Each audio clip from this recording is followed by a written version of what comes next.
Hi, Nathan. All right. Hi, everybody. Hi. Where are you? I'm not allowed to divulge Oh. my whereabouts. Okay. No, I'm in New York City. All right. Well, welcome from New York and here at the Directors Guild. And they just saw episode 9 and 10. And a lot of them were just seeing the show for the first time, which is what is so great about these events. Gets the word out and everything. But this is a great show. I think I probably said it to all of you at one time or another. I start watching it and I can't stop. It's like chewing gum. You got to see the next episode, the next episode. And it's a throwback to when shows on television, comedy shows were really funny. Yeah. You know, let me start with you guys, David and Max, about how this came about now to do this particular show at this time in our society where all kinds of things are going on. So, different time. I will say, Max and I, once upon a time when we were younger writers, we thought old people are more interesting than young people. And we wanted to write about old people.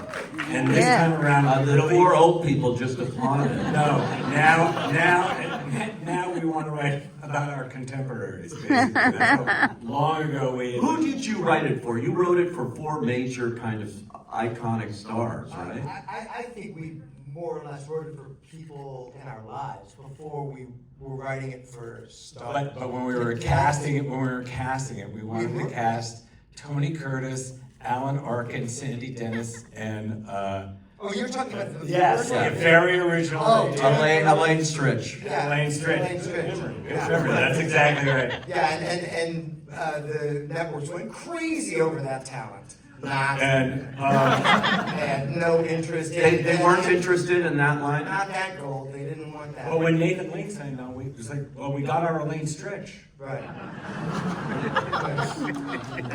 Thanks so much, Dave. Well, there he is. Yeah. So how did it morph into? Well, that was years ago, and then the idea was just something that was floating around and something that we were interested in, you know, because of senioritis and That was the name of the show, Senioritis. yeah, and I don't know exactly what Dave and I were just was it we didn't write during the strike because we weren't allowed. Pencils down. Yeah, pencils down, but we could talk and think. And so, we hung out and talked and talked. And then the show came together. I got to give credit to somebody else, which is that guy who I used to walk with during COVID. And we would take walks around my neighborhood, and Matt was the first person to kind of say, hey, there's a world that I think should be a show. And he cited an assisted living facility in Florida, right? No, Wilton Manors, Florida. Yeah. Right, Wilton Manors. And I mean, it sounds so good, right? The show could have been called Wilton. But we didn't want to go that way exactly. But, you know, Matty definitely got the juices flowing. Is it true you were originally either writing for Matt and trying to pass him off as 65 because it had originally been like for an older actor? Or did you decide when you looked at him, nobody's going to believe he's 65? The answer is yes to both questions, because originally when, it was Ryan Murphy who suggested we go to Matt originally, because it was for somebody who was about 20 years older than Matt is. And our initial thought was, well, let's just say he's in his 60s and everybody hates him because he looks like that. And then I had the bit, you see where the genius divides right here. Then I said, but his balls will be the only thing that ages on his body. That's the Dorian Gray. I have 65-year-old balls, but the body of an Adonis, right? And we'll do scenes with people seeing the balls and screaming. And that would be great. Like, how do we get? Let's just figure out a way to get Matt Bomer on the show. But then. That gimmicky kind of thing went by the wayside fairly quickly. his balls are still high and tight. So, you know, I didn't, yeah. What you're talking about. Get away from us, stop talking about us. Now that they've thoroughly embarrassed you, what do you think about playing Jerry? Such a perfect compliment here to both Nathans in the show. Thank you. Thanks everybody for being here, first of all. Thank you. I have a cold right now, so I'm sorry if I'm giving Demi more. Just roll with the sexiness of it, will you? These tones. It's a rarity for me. No, I'm so grateful to work with this team, and I'm so glad they nixed the balls joke. But to me, obviously, it starts with these brilliant actors, these brilliant creatives, our brilliant director, Jimmy Burrows, who has done a thing or two. And but no, I love Jerry, and it makes all the sense in the world that he would want this found family. He comes from a Mormon upbringing. He was ostracized from his family for being gay, and so he's always looking for that family. So when this opportunity arises, it makes all the sense in the world for him. And he's somebody who's been literally a flight attendant running from his problems and his ostracization for so long that it makes all the sense in the world for him to ground himself with these people who love him unconditionally for who he is. And what's interesting too is although the show is laugh out loud funny, it's just, like I say, it's old style that we don't see much on television anymore, multicam. But you can turn on a dime to these human kinds of scenes and play more dramatic in the midst of all the comedy. I noticed in one of the episodes they just saw, the boyfriend comes back, the guy comes back, and you have a whole scene there, very poignant scene, I thought.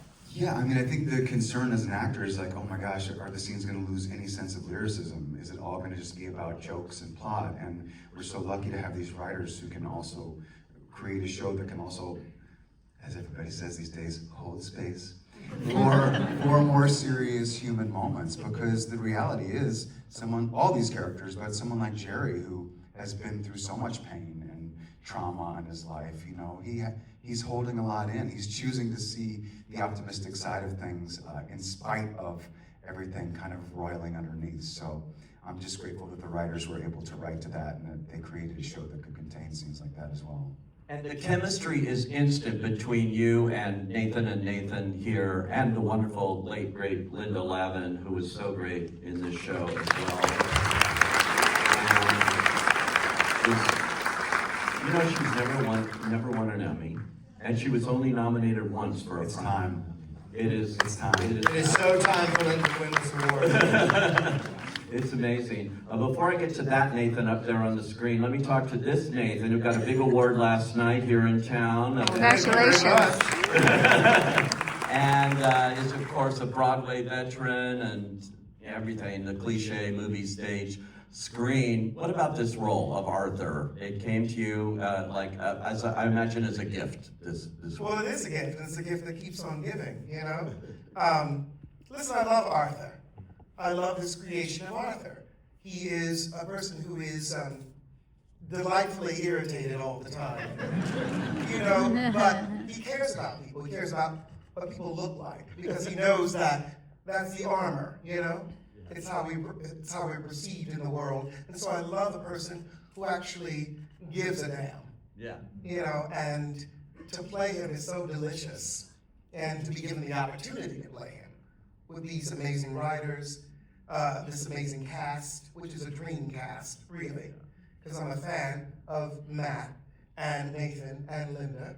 And so it's been a gift. It really has been a gift. Yeah. And I'm just so pleased to be a part of it.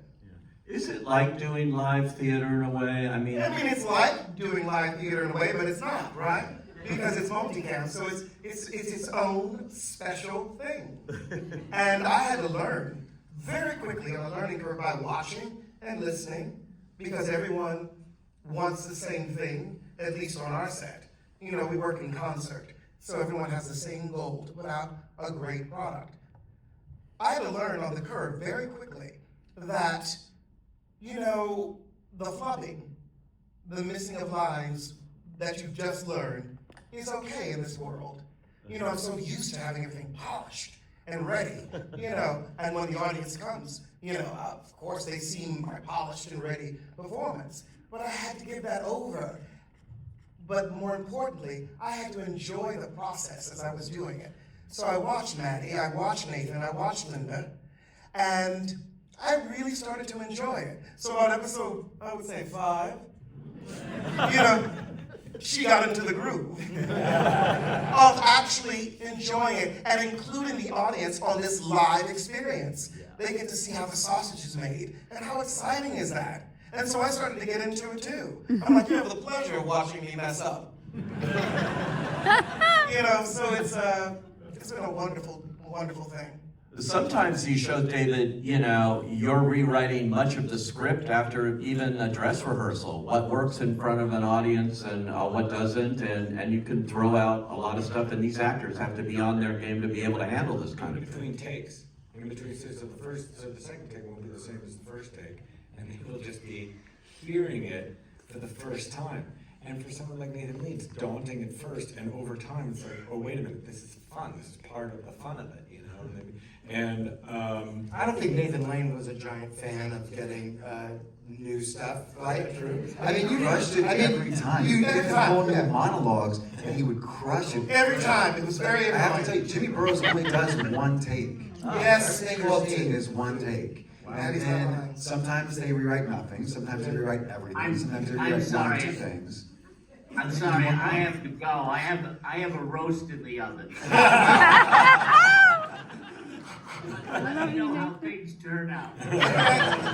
Speaking of Nathan Lane here, how did you talk him in, or how did you get him cast? Because it seems to me like this was written for him. Let Nathan Lane tell the story. He's like, Yeah. How did they talk you in to doing this, Nathan?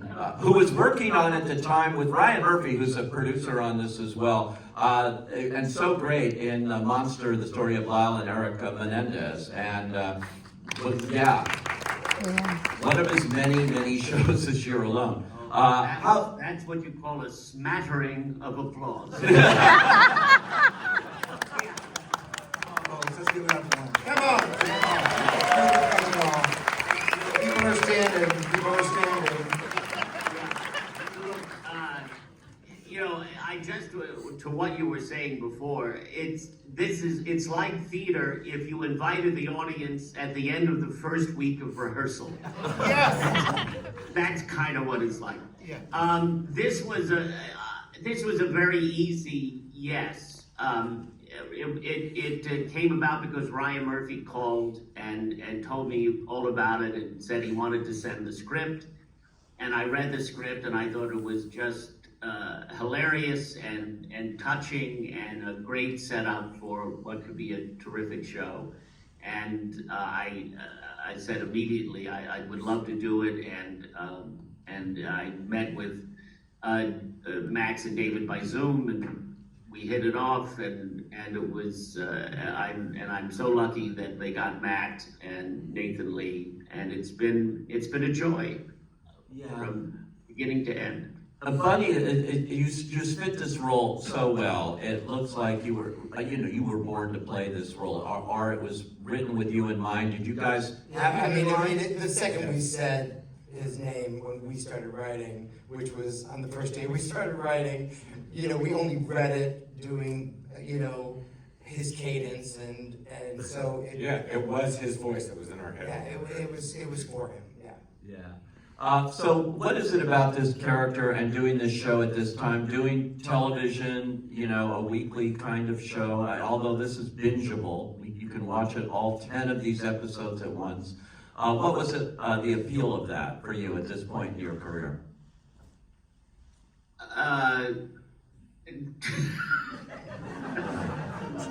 Just, I like to work.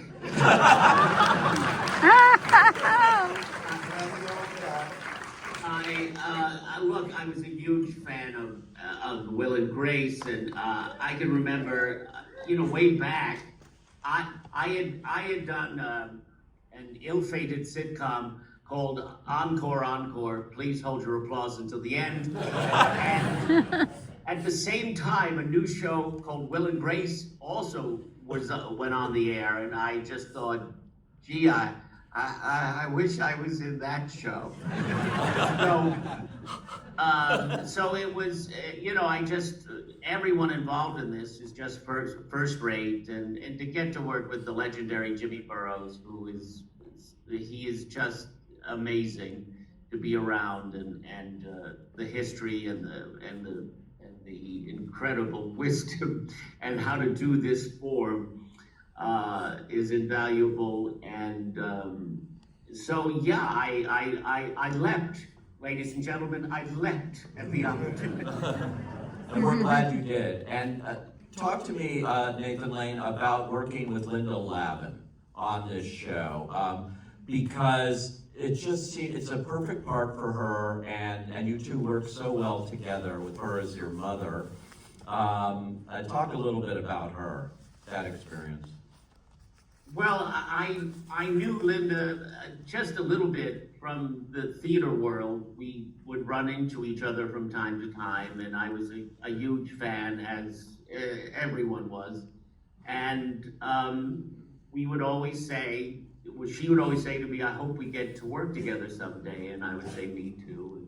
So this was just a very special thing to have happen, and she was as great as you would imagine her to be, as an actress and as a person. And she just embraced everyone on that set, and everyone loved her. And so in the midst of this sadness of losing her, it is comforting to know that I think she was having a great time, and she loved working with everyone, and we loved working with her, and it was just joyous. So it makes me happy to know that this was being her last experience acting.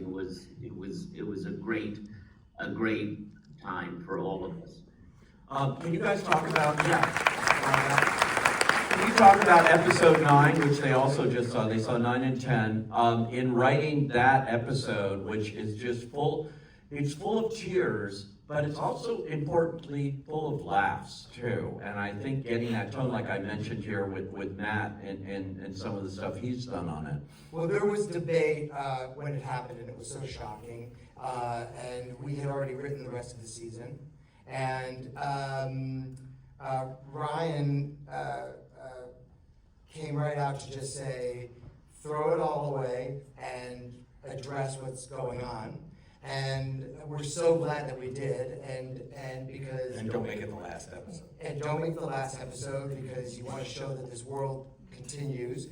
But for us as writers, it was, at once the saddest, but in a way the most gratifying experience in terms of writing a multicam with this happening, and it was so real. And she wanted us to talk about what was going on with her, and that she wasn't well. But it was only door to door. This was a 2 to 3 week experience for us, right? She got sick, and then she passed. So Dave and I just over the holiday went into my den, and we sat down and wrote this episode, and really because with her husband's blessing, we were able to the monologue. And how about that performance from Nathan Lane? And these guys are unbelievable. He did get 2 takes. He got 2 takes. But it was done after the first take. We wrote the truth, and that's what was so fantastic. The conversation that when Nathan walks into the room and starts talking about what happened in the car is actually very close to the conversation Linda had driving to the hospital at the end. Oh my God, that scene where he's trying to write the eulogy is so funny, because you're so honest with him, particularly Arthur and you, Jerry, going like, that wasn't her. And he's trying to be so sincere and everything. I thought that was beautifully written, guys. Yeah. You. Yeah, they'll never pat themselves on the back appropriately, so I have to just give our writers kudos. The way they stepped up to the plate. I mean, it's a huge thing to have happen in the middle of production, and the way you connected so empathetically with her family and just did it the right way and just took the reins on this was so inspiring to see. And so I'm just very grateful to the work they put into this. I mean, it was one of the most beautiful episodes of television that I've seen and certainly was a part of. And you want to talk about writing. I had a line. The line was, "Who dis?" I think those are 2 words. Yes. Great. And then a question mark. The power of that. Yeah.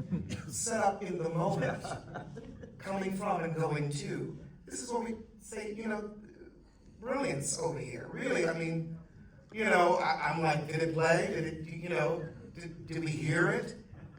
It was such a beautiful moment because it was set up to be so, right? And the economy of it is just really remarkable. Mm-hmm. Yeah, I mean, Lulu was really big on reading voicemails, Marco Polo. She liked all that stuff. So we had a lot of that inventory to look at and kind of get inspired by. Yeah, and it was important, what you just said earlier, that it not be the final episode. Yeah. Which I was expecting, this will be the final episode of this season. Hopefully, many more seasons of this show. Yes. Awesome. I can tell you guys are having a lot of fun on it, doing this. Yeah, so we've got you signed up. And Nathan Lane out there, I bet he wants to do more. He would even come to Los Angeles for it. I will come back. Yeah. I mean, the Max and David and the whole writers' room, rose to the occasion on that particular episode. But they did it every week, so it was. I'm so grateful to be able to get to say those words. And I had talked to David and Max for a thing I do on Deadline, and I was interested to hear them say and tell a story that they keep politics out of this, and did on Will and Grace too, actually, in a lot of ways. And I go, Not everyone. well, maybe you had one Trump line or something. Yeah. But I think at this time, when the LGBTQ community is so under attack in so many ways in this country, that a show like this, that concentrates on humanity and all of that, is more important than ever, if I might editorialize. Right now, I think visibility is its own form of activism and just reminding people, and I know for myself, if I'm connecting to characters and laughing at the same time, the messaging tends to resonate a little bit more deeply with me. So to get to be on a show and come to work and experience queer joy in 2025 is a gift that I'm incredibly grateful for. There's a lot of pain out there, and I just don't. We just felt like in the writing of this show that we didn't want to bring that into this world. It's not that we're pretending like the world out there doesn't exist, but let this be an escape. And I couldn't agree more with Mr. Bomer. Like the import of having this kind of visibility right now is just crucial. And the voices just need to be out there, so we do not disappear. Yeah. Well, thank you to Hulu and everybody, and Disney, and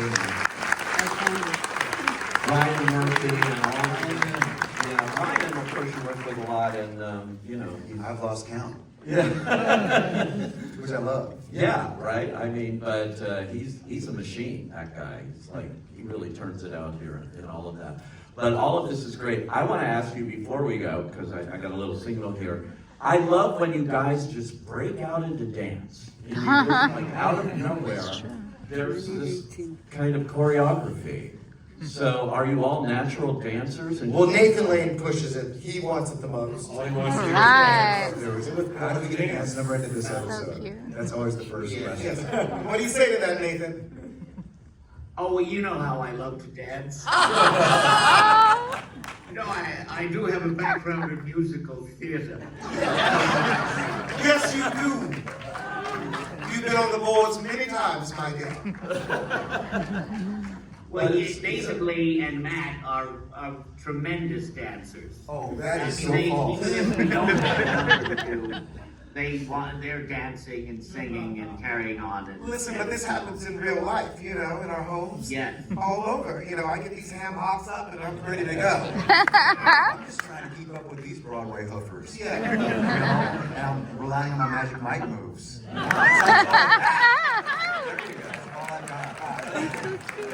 that's more than enough, actually. Yeah, I think here, but it's so fun, and these people will now go and watch the first 8 episodes. Now that they've Yes. wraps here, and everybody can do that on Hulu. It is on Hulu now, and you know, thank you all for coming out here today, and Nathan Lane right there, and sharing the stories behind mid-century modern, and more power to you. Thanks for leading us here. Thank you. Thank you. Thank you.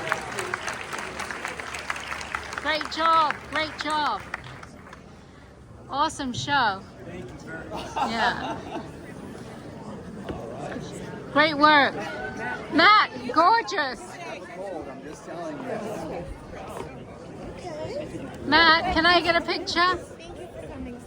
Matt. Can I do it? How'd you do it? That's one. Matt, can...